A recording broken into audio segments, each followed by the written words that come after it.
Hey, thanks for coming back. We've got another little interesting little rifle here on the bench. This is an AR-7 survival rifle, but this is actually the Armalite version, the original version of the gun produced by Armalite. Now, obviously, a version of that had been in production continuously since it was developed and introduced on the civilian market. But it's different. There are some differences in the Armalite version versus what we have now. We'll go over some of that. So a little bit of history on this gun, just for practical purposes, although we do see a magazine release. We'll pull the magazine out. We'll make sure we're clear. So get that formality out of the way. So in 1956, Armalite, the company Armalite, Eugene Stoner AR-15, that Armalite, they were producing, or they had produced, a survival rifle to go in a particular version of a bomber that was being introduced by Douglas. And Armalite was kind of a spin-off, if you will, of Douglas Fairchild. And they had made a bolt-action takedown 22 Hornet rifle that's stowed in its own stock, designed to be used as a survival rifle for these bomber crews. And for various reasons, it didn't go anywhere. The U.S. Air Force looked at it, but they ended up shelving the entire bomber project, so the rifle kind of went along with that. So there was some discussion at the time about doing a 22 long rifle version, and the civilian market was interested in a semi-automatic 22 long rifle version.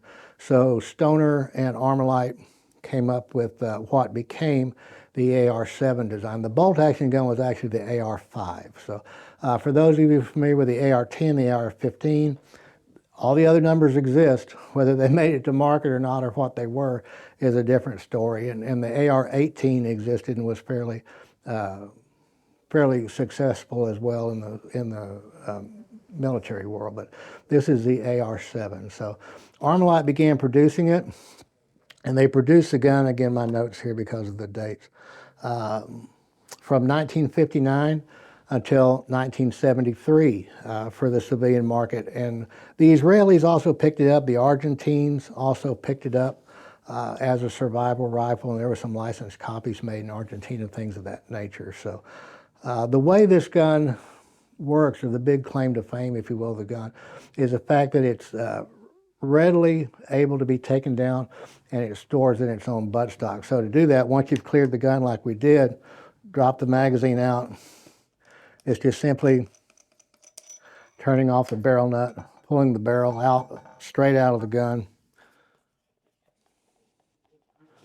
This little butt cap comes off. Fortunately, it can be tight because it's designed to float. There we go. And then this all stores into these recesses back here, the barrel and sight drop into that recess, and then the action comes apart with this screw here. Turn that off, action comes out the front, stores in, and then the magazine stores in. So the gun is designed to float, either assembled or disassembled, and it'll float for a while, but it doesn't float forever. So that's kind of the basic root design of the gun, if you will. We can go ahead and pull this out. Fairly substantial thumb screw here. And Armalite made this stock in a couple of different patterns. This is the one probably most commonly seen, this brown type model look and finish. So in 1973, Charter Arms bought the right to make the rifle from Armalite. And there were some dimensional changes made. There were some production changes made to the gun by Charter Arms that really didn't do it any justice at all. So the production quality kind of took a nosedive during the Charter Arms years, production of this gun. And they kept it going until 1990, 73 through 90. And they called it the Explorer, AR-7 Explorer. And they made a gun called the Explorer 2, which is a pistol version of the gun, had either an 8 or 10 inch barrel, and then a pistol grip instead of the stock. So in order to keep people from assembling short barrel rifles, if we see this indexing tab here on the barrel, on the AR-7, that fits into this indexing tab on the receiver. And for those of you that ever put together an AR-15, another Armalite later design, or not later design necessarily, but contemporary design, that may look familiar to you about how the AR-15 barrel tabs into the receiver threads on that particular rifle. So the same type of concept. But they had the pistol, and in order to keep people from assembling a short barrel rifle, they put this indexing tab on the bottom, so you couldn't put, and the threads were different also, so you couldn't easily attach the short rifle to a rifle, or the short barrel to a rifle receiver. So those things were done with the Charter Arms. There are also some other changes. This is an aluminum shroud with a steel barrel inside. They started, they played with an all aluminum barrel for a while, but obviously that didn't work well, so they canned that idea. But some changes were made in material, some changes were made even in some of the dimensions, width of the receiver, the width of this tab. There are changes made there, the type of rear sight. So in 1990, a company called Survival Arms bought the AR-7 rights to produce the AR-7 from Charter Arms. They started producing the rifle. It didn't get any better. Reliability was an issue. They became very ammunition dependent. To a degree, they're almost all ammunition dependent. You really need a 40-grain bullet, high velocity 40-grain bullet to make the gun run well. And then 1990 through 97 was this Survival Arms company. And then Anthony Imperato with Henry Repeating Arms bought the rights to make it. And it's still being produced today. And they've changed some things during their tenure of having the gun as well. The current gun is somewhat different. But there was another manufacturer from 1998 to 2004 called AR-7 Industries that was eventually reacquired by Armalite that made some of these rifles as well. So there's been a few different manufacturers, but here's the takeaway to all of that. The parts don't all interchange. They're not all the same parts because of dimensional differences. And the reason we have this gun came through the repair shop because it was not cycling. And the reason it wasn't cycling is they tried to replace, there's two recoil springs behind this bolt. They tried to replace that with current Henry springs, which are too long, and the bolt couldn't cycle. So we had to fit new springs to make the gun actually run. So they don't all interchange. Some parts do. For example, this side plate right here, this side plate's held on by that screw and indexed on this pin. That typically interchanges among most are easily fitted. But a great example is stocks. These receivers are different widths depending on who manufactured the stock. So that Henry stock will fit on a Charter Arms gun, but it'll be loose, but a Charter Arms stock won't fit on a Henry receiver. I mean, there's all type of different problems like that. So if you're trying to source major components, especially for your AR-7, you need to try to make sure you get them from the same manufacturer, from the rifle, the same time frame, if you will, because they don't all play nice together. One of the big changes in the AR-7 design, just from a user standpoint, this is the original Armalite, and even the Charter Arms guns are the same way. That is not a scope rail. It's not set up for a clamp-on scope rail at all. So it was an iron sight only gun. There was a manufacturer, a company called B-Square, that made a scope mount for this gun that indexed on this screw right here. And then it had two set screws to kind of level that piece once it was on the receiver. You really have to hunt, just live on eBay or one of those auction sites to try to find that B-Square scope mount. And it's not that great of a scope mount to begin with.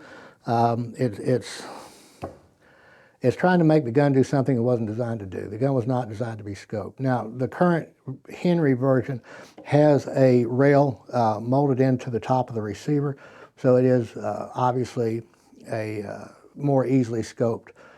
You can put an optic on that gun pretty easily, but if you think about it, you're kind of subverting the design of what the gun, when an optic on it, it's not going to fit in here anyway. So it's going to have to come off if you're going to use the gun as it was intended, as a stowable rifle for backpacking or survival use or whatnot. The earlier guns, Armalite and Charter, only had room for one magazine in the buttstock storage, and it couldn't be in the gun. You had to store it separately. So the current version of the Henry, well, let's back up. The first version of the Henry came with 2 magazines, and it had 2. You had to take the magazine out, but it had 2 storage slots for mags here. But now there's a 3 magazine version where you can actually store the gun with the receiver with the mag inserted and still have the 2 mag slots. So there have been some changes over the years with the AR-7, and those are some of the things you have to watch out about. So when we talk about older firearms, used firearms, we always go back to that three-pronged thought process of originality, scarcity, and condition, right? So scarcity, if you're looking at AR-7s in general, they're not particularly scarce. Again, the Henry product, the U.S. Survival Rifle by Henry, is currently being produced and is available new, but the Armalite is not, and the Charter Arms is not, and then the little smaller manufacturers are not. So the Charter Arms gun, unless you're just trying to amass a complete collection of the AR-7 platform, they're not that great of a rifle. There are better versions. The Henry's probably a more shootable version. The original Armalite's probably a more shootable version. But the Charter Arms guns are out there, and you can certainly find them and get them, and they're reasonable. These guns, the Armalite guns, have become fairly collectible, and there are some sub-variants of this gun as well. For example, the Israeli modified, or the Israeli pattern, for lack of a better term, of this gun, instead of having a big stock like this, they have a telescoping buttstock. It's not designed to float, but it has a telescoping buttstock, so you may see those. Those stocks were available aftermarket, so you will see AR-7s Armalite. They are not Israeli Armalites that have been modified to look like the Israeli. So bear that in mind as well. There was never a scope mount except for the B square, so there was never a scoped version of it available from the factory. But the Armalite guns, depending on condition, can bring a little bit of money. And these are painted, so you always have to just take a look to see how much obvious wear is on there. And then the mechanical condition of the gun. So these can be pretty finicky about ammunition, as we said. So if you have the opportunity to shoot the gun before you purchase it, it's always a good idea to do that. These, again, these are steel inserts in an aluminum shroud. The Henry is a polymer shroud. I think that's the correct modern term for plastic, but plastic shroud with a steel insert in it. So there have been over the years differences in the thickness of this indexing tab. So a new barrel may or may not fit on an old gun and vice versa. So try to make sure as best you can that it's all the same genre, the same manufacturer, that it's correct. The Henrys, for example, have an orange front sight. It wouldn't be correct on this gun at all. So what would you expect to pay for it? Prices are all over the place on these Armalite version guns, depending on if there's a particular sub-variant. But probably $250 up to $400. Really rare versions with provenance that can be attributed to either U.S. Air Force or IDF or something like that. It just depends on if 2 people get involved in an auction, depends on what they want to pay for it, I guess.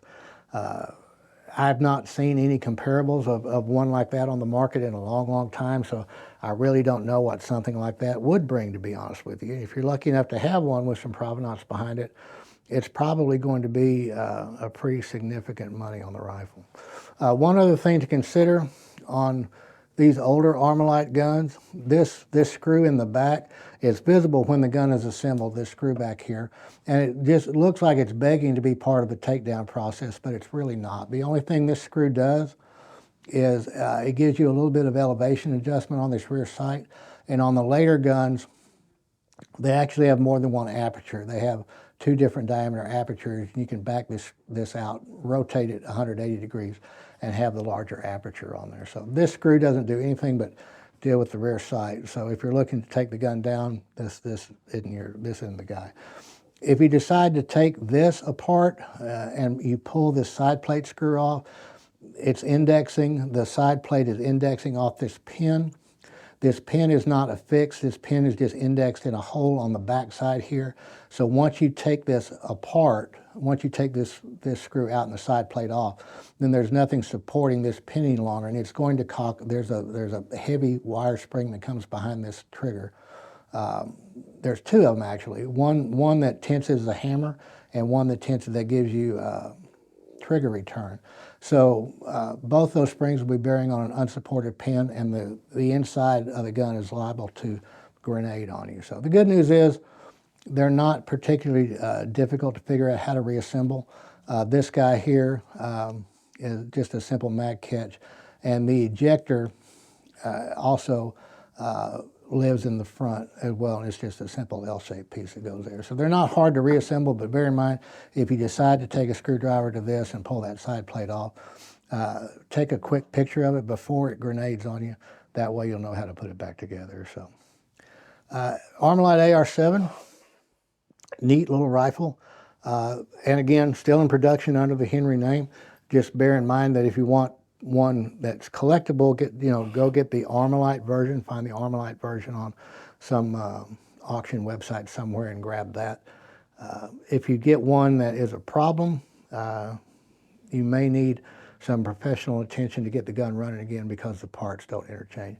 Gun Parts Corp lists the Armalite AR-7 and it has parts available for it. The big question is, when they got the parts, were they out of an Armalite rifle?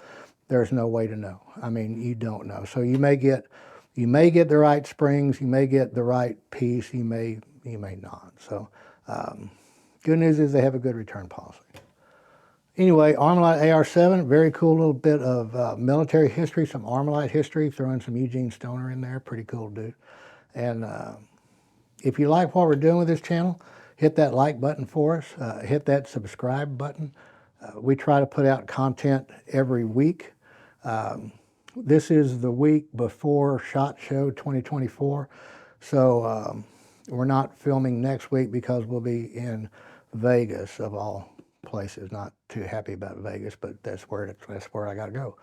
And so we'll be there, but we've got some videos. We'll still be posting videos even though we're not physically filming stuff. We have some in the bag. So if there's a make or model that you want us to take a look at, by all means, drop that in the comments and we'll do our best to grab one up from somewhere and figure out what we can about it and talk about it.